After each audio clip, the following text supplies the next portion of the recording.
नमस्कार. आज आपण मस्त असे वरून कुरकुरीत आणि आतून खुसखुशीत असे मूग डाळीचे पकोडे किंवा भजे कसे बनवायचे याची रेसिपी बघणार आहोत.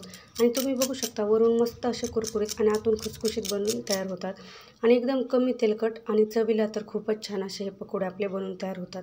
अगदी लहानांपासून मोठ्यांपर्यंत हे सगळे आवडीने खातील एवढे छान आपले पकोडे बनून तयार झालेले. चला तर लगेच आपण रेसिपी बनवायला सुरुवात करूया. पण त्याआधी जर का तुम्ही माझ्या चॅनलवर नवीन असताल तर प्लीज चॅनलला सबस्क्राईब करा. चला तर लगेच आपण रेसिपी बनवायला सुरुवात करूया. तर त्यासाठी मी इथे 1 वाटी मुगाची डाळ 2 तासासाठी पाण्यात भिजत ठेवली होती. तर 2 तासानंतर मस्त मुगाची डाळ भिजलेली आहे. त्यातलं पूर्ण पाणी निथळून घ्यायचं आहे आणि ही डाळ एका मिक्सरच्या भांड्यामध्ये काढून घ्यायची. तर जेवढी मौल तेवढी काढून घ्यायची. मी इथं 2 याच्यामध्ये वाटून घेणार आहे. आता या डाळीमध्ये लगेच आपल्याला 5 ते 6 हिरव्या मिरच्या किंवा तुम्ही तुमच्या तिखटच्या आवडीप्रमाणे टाकू शकता. त्यानंतर 8 ते 10 लसणाच्या पाकळ्या, 1 चमचा जिरे टाकून घ्यायचे आणि याचं झाकण लावून पाणी न टाकता आपल्याला असं जाडसर याला वाटून घ्यायचं. तर बघू शकता अशा पद्धतीने एकदम जाडसर असं मी याला वाटून घेतलेलं आहे. जास्त बारीक अजिबात वाटायचं नाही. हाताला लावल्यानंतर थोडंसं असं जाडसर याची भरड लागली पाहिजे. आता याच्यामध्ये लगेचच एक मिडियम आकाराचा कांदा इथं असा बारीक चिरून घेतलेला आहे तो टाकून घ्यायचा आहे. त्यानंतर लगेच छोटा अर्धा चमचा हळद टाकून घ्यायची आहे. त्यानंतर लगेचच चवीनुसार मीठ टाकून घ्यायचं आहे. त्यानंतर लगेचच इथं भरपूर अशी कोथिंबीर कट करून घेतलेली बारीक ती टाकून घ्यायची. तुम्ही याच्यामध्ये पालक किंवा बारीक चिरलेल्या कोबी तुमच्या आवडीप्रमाणे भाज्यासुद्धा आणखी टाकू शकता. आता हे व्यवस्थित असं याला मिक्स करून घ्यायचं आहे. एकत्रित अशा पद्धतीने मिक्स करायचं आहे. पाणी आपल्याला थोडंही टाकायचं नाही आहे. अशा पद्धतीने एकत्रित असं मिक्स करायचं आहे. तुम्ही हातानेसुद्धा व्यवस्थित याला मिक्स करून घेऊ शकता. बघू शकता याचं टेक्स्चर अजिबात पाणी टाकायचं नाही. अशाच पद्धतीने आपल्याला हे पाहिजे. आता छान आपलं बॅटर तयार झालं आहे. आपण लगेचच आता पकोडे बनवायला सुरुवात करूया.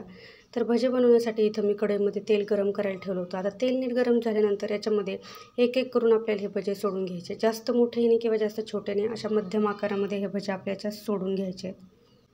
एका टायमाला जेवढे मावतील तेवढे भजे याच्यात सोडून घ्यायचे. तर बघू शकता अशा पद्धतीने मी इथं तेलामध्ये एवढे पकोडे सोडून घेतलेले. आता याला अजिबात हलवायचं नाही आहे. बघू शकता तळल्यानंतर आपोआप असे कढई सोडतात आणि असे वरती येतात.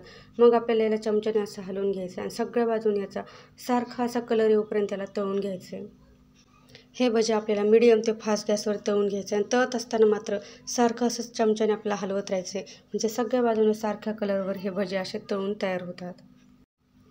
हे पकोडे एकदम कमी तेलकट आणि मस्त खायलासुद्धा एकदम चविष्ट आपले बनवून तयार होतात.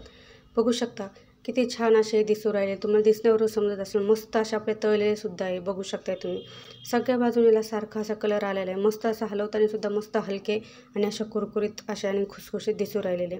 आता नीट असे तळल्यानंतर आपल्या एखाद्या झाऱ्याच्या मदतीने याचं पूर्ण तेल निथळून घ्यायचं आहे आणि हे पकोडे आपल्याला एका ताटामध्ये काढून घ्यायचे आहेत. आणि अशाच पद्धतीने बाकीचे उरलेले सगळे आपल्याला पकोडे तयार करून घ्यायचे.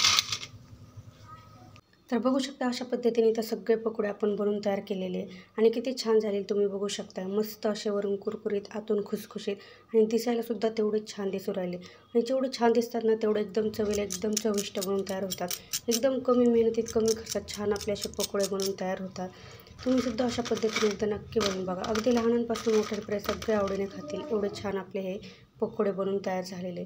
तुम्हीसुद्धा अशा पद्धतीने बनवा आणि तुम्हाला रेसिपी थोडी जरी आवडली असेल ना तर प्लीज एक लाईक नक्की करा आणि चॅनलवरती नवीन असाल ना तर प्लीज चॅनलला सबस्क्राईब करा आणि तुमच्या नातेवाईकांमध्ये मित्रमैत्रिणींमध्ये व्हिडिओ नक्की शेअर करा आणि नक्की अशा पद्धतीने बनवून बघा. खूप छान खूप टेस्टी आपले हे पकोडे बनवून तयार झालेले आहेत. प्लीज तुम्हाला कुठल्याही क्षणी व्हिडिओ आवडला असेल तर एक लाईक नक्की करा. तुम्ही एक लाईक केल्यामुळे मला व्हिडिओ बनवण्यासाठी आणखी पण मिळतं. तेव्हा नक्की लाईक करा. नवीन असताल तर चॅनल नक्की सबस्क्राईब करा. रेसिपी बघितल्याबद्दल धन्यवाद.